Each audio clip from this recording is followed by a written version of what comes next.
I got perfect lighting to show you what it looks like when I cover the edge of my garden. Right here, this is the asparagus plot. I've been growing asparagus here for many years in the deep wood chip compost above the clay.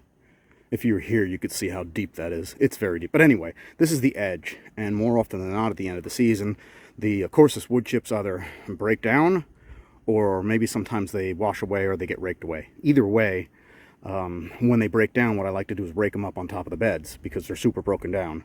And then I cover it with something fresh. If I leave it like that, where it's really broken down, the weeds grow. I mean, the asparagus still grows through, but the weeds also grow, and I don't want the weeds growing.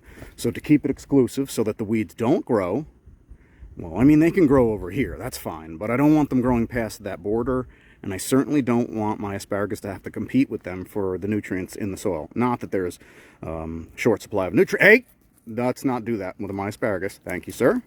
But, you know, really, realistically, we just don't want the competition. We don't need it. The asparagus doesn't need it. It does best without it. And I do best without it. We all do best without it. So anyway, all I do is I take just some of this stuff right over here. And you can see I put some of it on there right there. And the color change right there. See the color change? Where it's dark and where it's not dark. Dark, not dark. Anyway, I want to put 2 to 4 inches on that edge. Really. I mean, if I can stay close to 4 inches on the edge, it's better.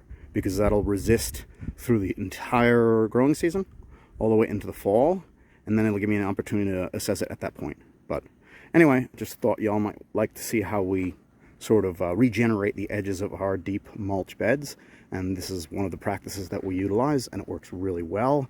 I can maybe show you over here. We did the same thing over here by the elderberry and the blueberries. The fertility was raked up because it was starting to grow weeds, raked up and into the beds, and then it was actually covered with some coarse wood chips. These coarse wood chips are younger. I got them from Chip Drop. Thank you, Chip Drop.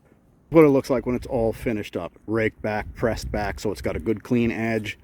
And I even went ahead and rinsed off the, there was a whole lot of pollen on my edging. The 24-inch by 24-inch rubber tiles. They're interlocking. I think we've talked about them a little before.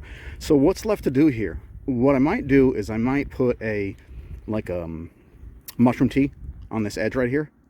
Get as much mycology into it as I can, because mushrooms like to do cool things. Sometimes they get involved in gluing the wood chips together, and we like that.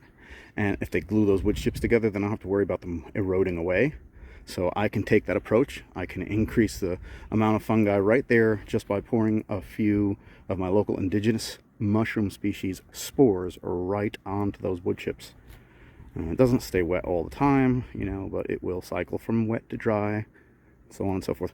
But then out there at the edge of the wood chips, it mates cleanly right onto the matting. And then at the edge of the matting, it mates kind of cleanly with the Bermuda grass and everything else that's right there, which thankfully isn't in season yet, but it will be when things warm up.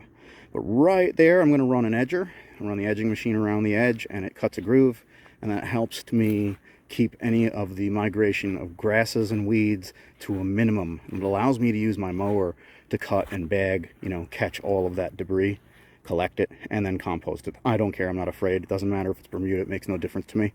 We're still going to collect it.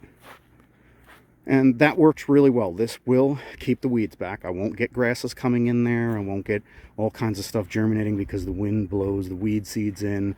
It just won't happen. You know, there's a sufficient amount of wood chips there. You do have to be generous, but I've got to be generous anyway to keep that massive, high quality growing soil in place. I don't want any of that dripping out, washing out, eroding out. It hasn't so far, but this is the strategy that I use to keep it in place.